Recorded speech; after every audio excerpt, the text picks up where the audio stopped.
everybody, and welcome back to another episode of Life After Kids with Doctors Brooke and Lynne. I'm Dr. Brooke. And I'm Dr. Lynne. Thank you for joining us again this week, ladies. We are talking this week about forgiving our parents. And, this generation has been called the sandwich generation. Let's just start there. Did you know that? You mentioned this to me the other day. Yeah. Well, actually, I think it was one of our viewers that brought it to our attention. It's just one of the first generations that, we're still raising and rearing kids, and yet many of us are taking care of our parents. And I think this is a great conversation to have because, gosh, not everybody has that uncomplicated relationship with your parents where, there can be a lot of resentment. Not only do you not have time for yourself, but you're dealing with people who you have hurts and rejections from, and they're maybe in your home or they're taking up a lot of your time. And so trying to have a clarifying conversation around how can we work through some of that to let some of that go.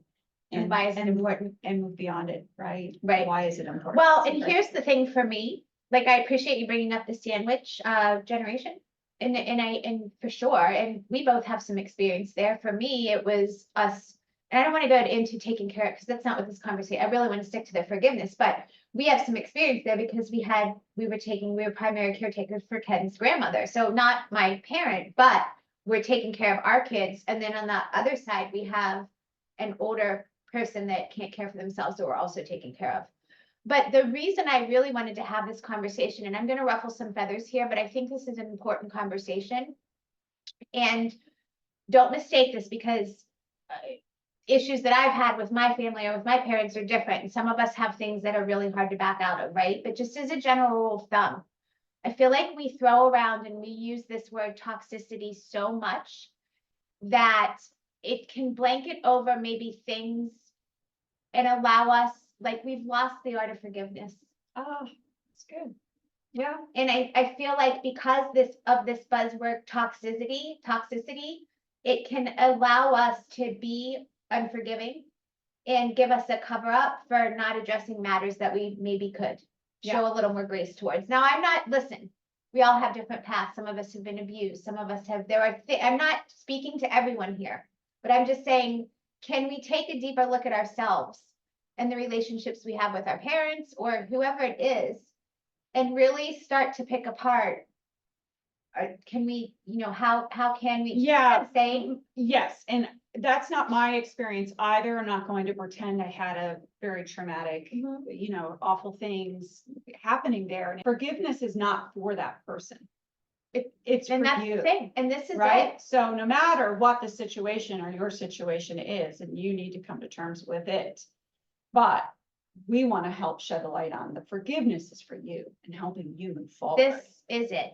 And I talk a little bit about this in the course the masterclass that I teach on stress management, because one of the things I talk through is forgiveness. Because for me, and you know me, Dr. Lynne, and I've shared this with our audience, I have struggles with, or have had struggles with anxiety. I've overcome most of it. It still rears its head sometime, but I know how to keep it in check. But anxiety and emotional things. And a big key to the missing puzzle, after I had done all of the physical things I needed to do, the diet changes, the exercise, the working with a functional medicine doctor, all the other things, one of the big missing pieces for me was this anger that I was holding on to, and these relationships that were left unresolved with family members and people that I loved, that was just eating at me and causing me so much physical stress that I wasn't even aware of. Yes. And to your point, if you don't, it's not for the other person. It's not to make excuses for them. And sometimes you're not even, we're jumping right in here, but in a situation where you're going to get, and I'm sorry, or they're even going to acknowledge. But if you can learn to get past and learn to forgive regardless, what it does for you and your own heart, both emotionally and physically, I think is huge. Yeah. Yes, because somebody may have hurt you, but if you continue to hold on to that, they're still hurting you, right? Versus you letting that go, learning to accept what is and forgiving, then that is when that stops, right? And back to just talking about, because listen, we all have these gripes maybe, or we could focus on things that weren't the way that we want. Maybe you didn't have a father in the home, or maybe your mom left early, or that's just a couple examples. Maybe they were just personality conflicts, right? There's Or so many behavioral things that you backgrounds. just didn't agree with. Right. But we have that tendency, I agree with you. So there's, you know, you, if you're on social media, it's like, you know, cut the people out of your life. And it's just this very sudden, to me, like, easy solution in a way. Like, to me, the harder thing is to stick in that, see what's good, work through it, because Yeah. as a child, you weren't to blame. But as an adult, whatever's happening today, there's a piece you're playing into that somehow. Or there's a place that you do have control over. It's true. And I Right? do think that very often, you're so right. You Yep. hit the nail on the head when you said sometimes the easier thing to do is write them Just off, see cut you them out, later. because it's for your own self-worth and your own self-care. Yeah. So just, Except for that, well, your piece in it has to be resolved. Otherwise, it continues to rear its head in other relationships, right? You have to And I see how agree with you're you there, playing too. into that and then work to heal that.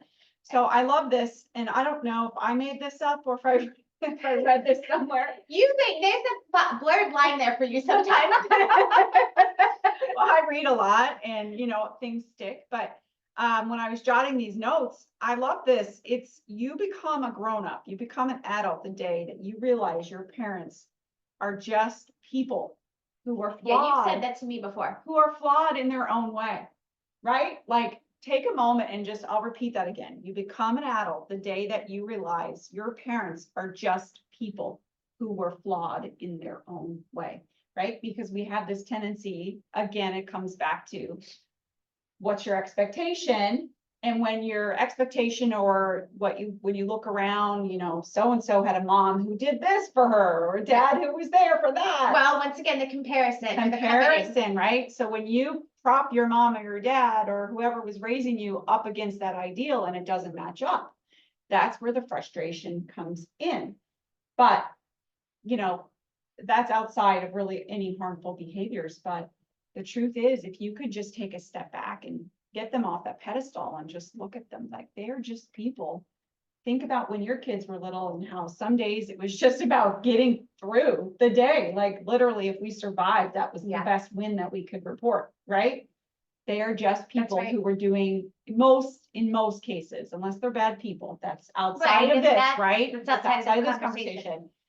If they were decent people, they were just people doing the best they could with what they had. Well, here's the thing, and this is why one of the reasons this came up for me is because I found, and I did a post up on this, and I found an experience which I can share in my own life, and is that the older I get and the older my kids get, and the longer I've parented, the more grace I find I'm having for my own parents. Because things have come up for me as a mom that I feel shame, like, I don't want to say shame, but guilty about. Like, you know, you start, when your kid's launching out into the world, you ask those questions: did I do the right thing? Did I do enough? Could I have handled this situation better? You know, and you come to realize that you're not perfect. And the grace that you would want for yourself over that, at least for me, I start to see, man, I wish I had extended that grace. Like, I hope my kids aren't in therapy over me. I say that loosely and laughing, but listen, you know, I definitely have screwed up. I'm not perfect, but I would hope now, as my kids are getting older, that as they continue to grow, that they would give to me, like, the grace that I hope they'll give to me in the way they were raised. And once again, we're not talking about like very abusive situations, is the grace that I could extend to my parents. Yes, well said. And that's how it came up. And I'll tell you, if you don't mind me sharing a little story here. Sure. And we talked about this in a past episode about my oldest son going to college, and a month or two in, like, having a big struggle, and him calling me and us talking through it. But the angst I felt over that, and I ended up being more stressed because for him, then it was like a week later and everything was puppies and rainbows again. But as a mom, right, we hold on to that because we want the best for our kid. And going through that, I mean, I had 2 weeks of really, like, just worrying about him and praying for him and checking in with him. And did I say the right things? Did I help him in the right way? And I ended up, like, after things blew over with Anthony, I called my mom and I said, Mom, I'm calling to apologize to you for all the hell I put you through when I was growing up.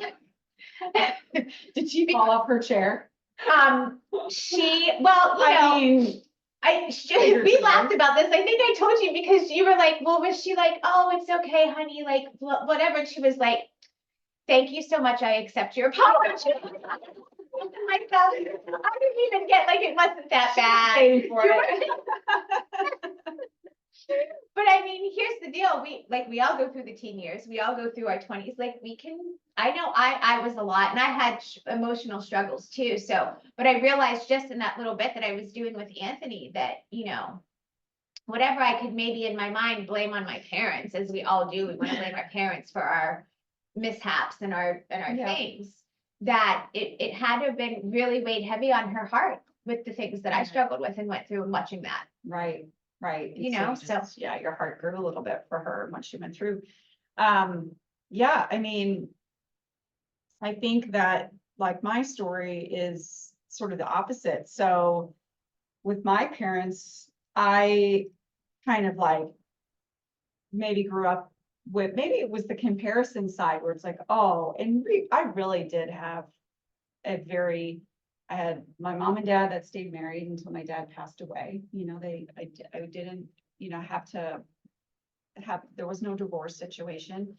They were a very loving couple in the front. They were a united front. So I now can choose to be very grateful for what I did have. Yeah. But growing up, I think it was more like, oh, and it was a pass the blame situation. Right? Yeah. So it's easier to blame, oh, that was because I didn't have this, or they didn't do this for me. It's so true. And it really comes down to, do you see yourself as quote unquote a victim, or do you see yourself as being in control of your life? And I think that's also a pivotal time in your maturity and in growing up, is the day that you accept responsibility for your own life, regardless of what's happened to you up until that point. When you start pushing the blame and start taking ownership. Stop pushing the blame and start taking ownership. Yeah. Yes. And by the way, this is the thing. We can't, we speak about this with our kids, right? Longing for the past with them. We're not taking the past back. We're not going to go back to the past. We don't get a do-over. So to stay there and be upset about past transgressions or things that happened to you, it's not making today better.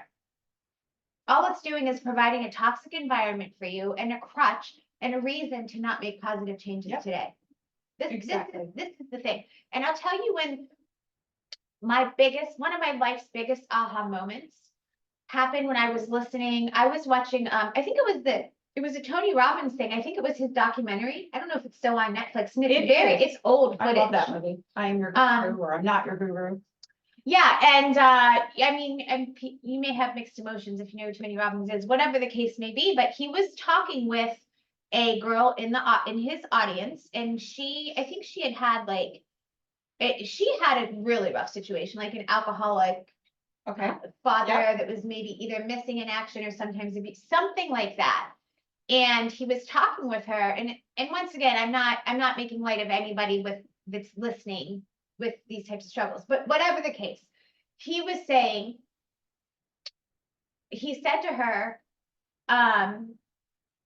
he went through this whole thing with her, and he said, if you can get to the place that life is happening for you, not to you, and when you can come to the place, because he had some hardships with his parents too, very big hardships, when you can get to the place where you had the parents you were supposed to have, and the parent that you had made you who you are, and accept that, and accept it and make the best of it. And I was like, right. It knocked the wind out of me, really. Yeah. I mean, and the funny thing is, my brother had the same moment. We weren't together, but we have since talked that it was such an aha moment for him too, that like, I wouldn't be who I am. I wouldn't have the strength and the gifts and the things that I have now had I not been raised, whatever it was, and I was just like, life is happening for me, not to. Yeah. Like, it's a huge mindset shift, a paradigm shift, right? It is. It's a 5-degree, 360 degrees shift, meaning like it's just a little pivot, but it takes you completely and faces you in a totally different direction, right? And it's because and we talk about this, and actually it can be in some ways, if you choose to look at it that way, your past can be a gift in the sense that so many people that I know that are very successful, very fulfilled, very happy in their life have taken the pain that they experienced and turned that into what has now become their purpose. So we have a very good friend who grew up, broken home, out on the streets at 14, multiple stepfathers, abuse, alcoholism, the works on that. And he, met somebody at 14. He became, involved in the church and eventually got on the right path.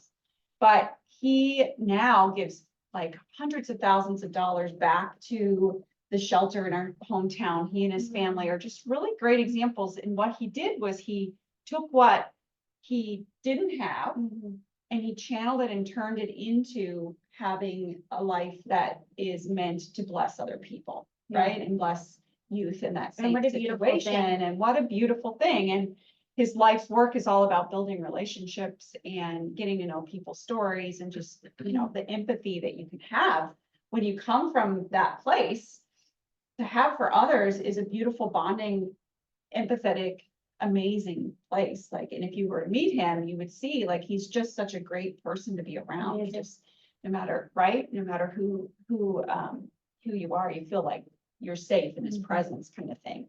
So I guess I just, if nobody's ever said that to you and you have come from a hard place, how can you turn that into a position of power for you in that you can, instead of it controlling you, you can turn it around and use it to become your purpose. And we speak with women all the time who, they're feeling lost. I mean, you're probably listening because you saw a post speaking to that. You don't know what your purpose is. Your kids are growing up. Like, what pain in your past? Maybe it wasn't the dramatic, huge story, but where did you experience the pain that you can now turn around and channel that into a way to contribute your strengths and gifts out to the world? Yeah, it's so good. And I think we can all do some reflection there.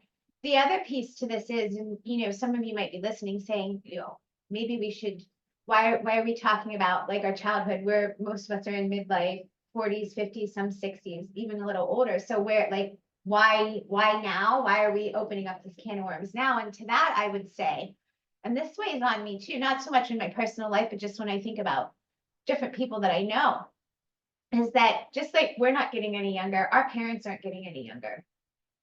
And I think for me, the worst thing would be to lose one of them and have things left unsaid or left with unforgiveness in my heart or whatever it is. Not that you can't forgive at any time, because once again, we said a lot of times the forgiveness is going to come just by you letting go and forgiving and nothing back from them or no.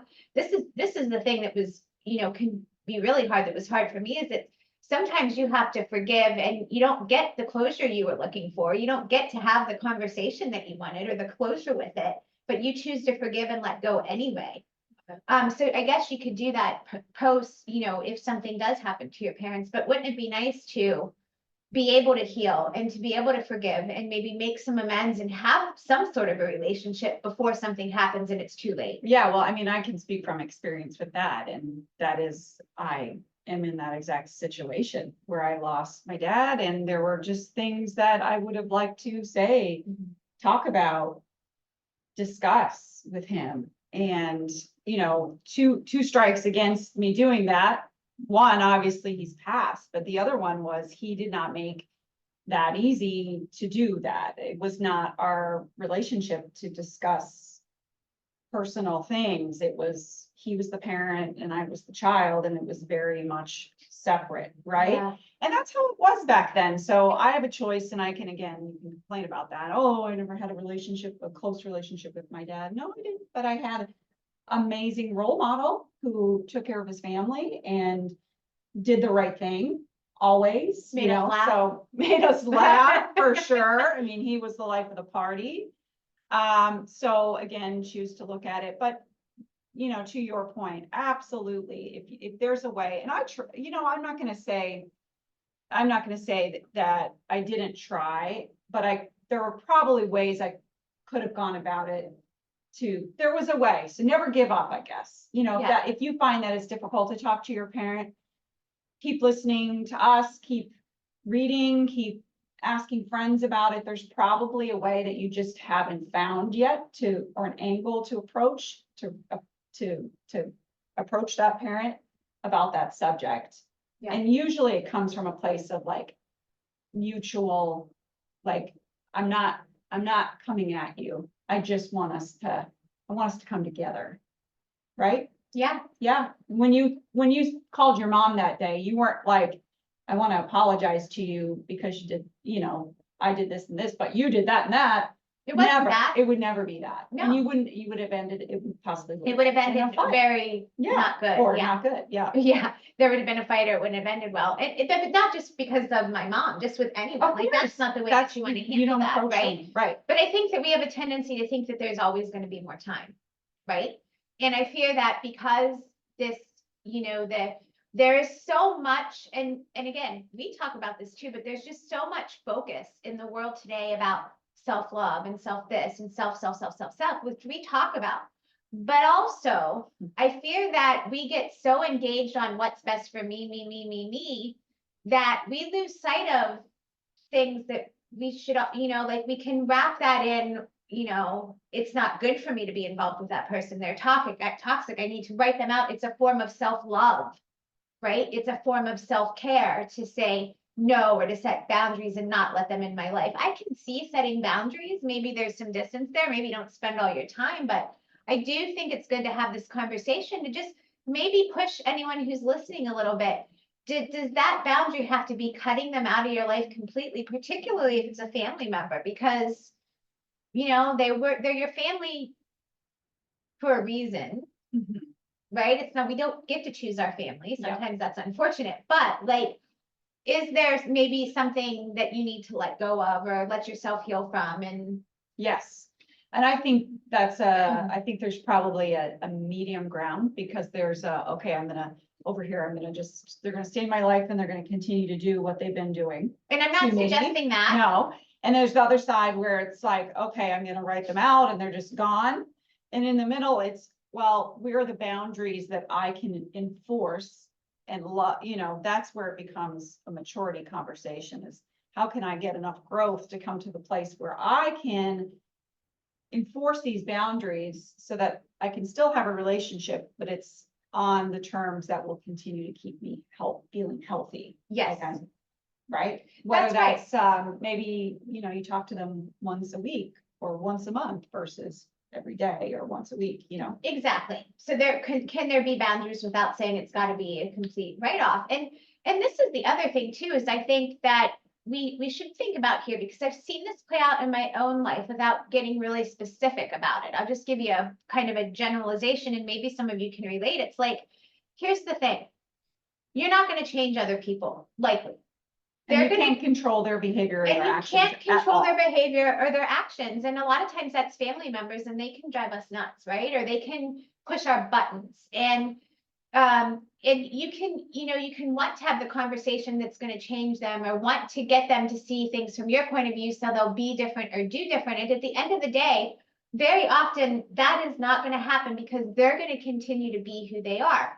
But guess what? And I can't remember who said this to me or where I read it, but it's so true, is that nobody has the power to make you feel less than or make you feel bad unless you give it to them. Mm-hmm.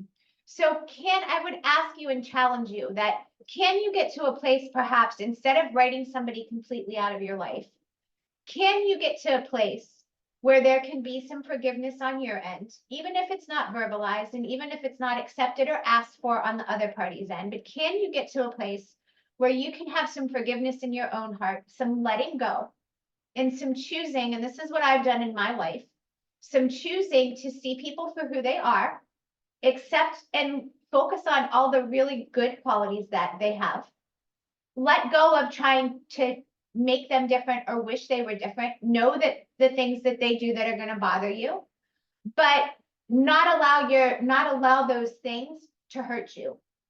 Can you get to a place where you can have them in your life, and maybe not on a very regular basis, but enough to have a relationship and be able to, once again, let go of your past hurt and healthy enough to see they're not going to change, but I also don't have to let the things that have bothered me in the past continue to bother me. Right. So I can love them for who they are. I can focus on the good things.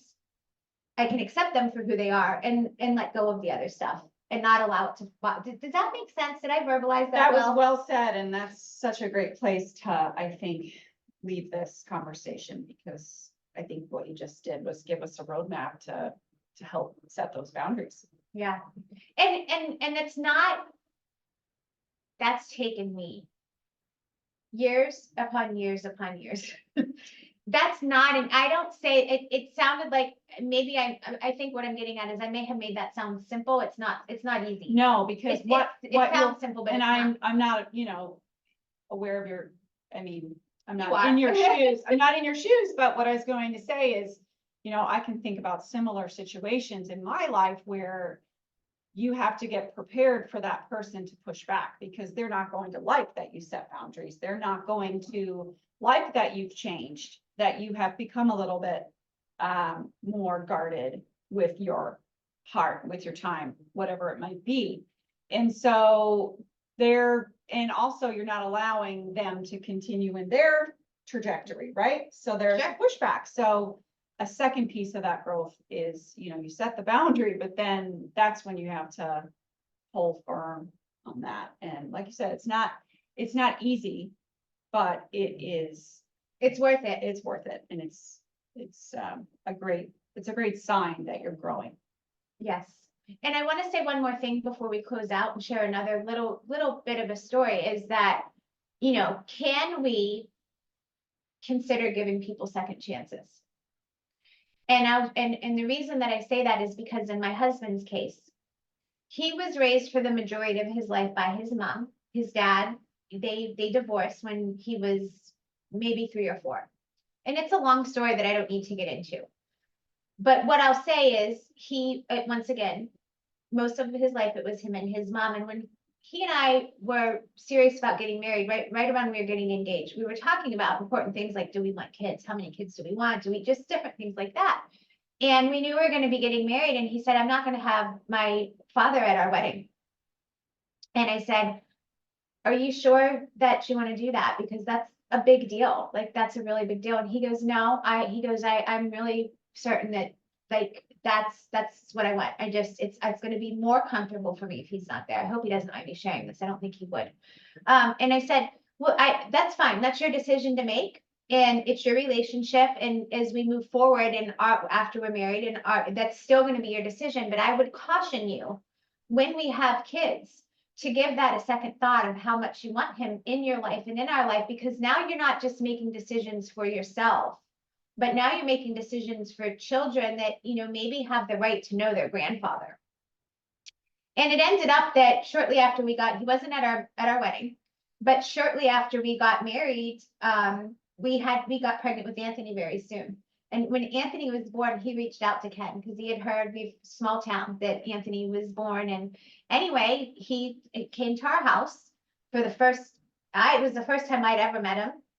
And I don't know how long it had been since my husband had seen him, but thank God my husband took that step, because he is the best grandfather. He has not missed a birthday, and he doesn't live close to us. He travels. He has not missed a birthday. He has not missed. He's really devoted. I mean, it was a second chance for him to get it right. And it was a second chance for my husband to have a relationship with him. And it was for our kids, and my husband's biggest thing was, I know how I felt going through that. And I want to protect my kids. Like, I don't want him to be there and then be gone. And I want to prevent that. So this is like a heavy thing. And this is a really vulnerable, it's probably not my story to share, but I think that it's going to be maybe helpful for some people to hear that, it hurts my heart to see how much we talk about just, it's toxic and stop it. Yeah. Like, because people can change. People can change. They can, and we need to keep faith in people. And maybe they need more than 2 chances sometimes. And And yes, it's up to you how many, chances you want to extend, but, comes back to putting yourself in similar shoes and extending some grace, wherever we can, wherever it's healthy to do so. and sometimes Yeah. too, like we just talked about in a prior episode, letting go of a little bit of pride too. Sometimes we have to just be the bigger person and take the step to open the door, even if it doesn't really fall on us, even if we were in no wrong in any way, or we don't think we were, you know what I'm saying? It's just, I do. anyway, Good conversation. yes, thank you so much for joining us. Let us know what you think about this conversation. I really hope I would never be my intention, you know me well enough, Dr. Lynn, to ever hurt anyone's feelings. And we're both pretty privileged to, even though we've had whatever with our parents, it could always be worse. So, at any rate, thank you for listening. Thank you for joining us again today. Make sure you're following us on all of our feeds, Instagram, Facebook, TikTok, what else? YouTube, if you prefer to watch instead of listen. And check out the website, www.lifeafterkids.com. Yes. Here's to making our days ahead better than our days behind. That was good.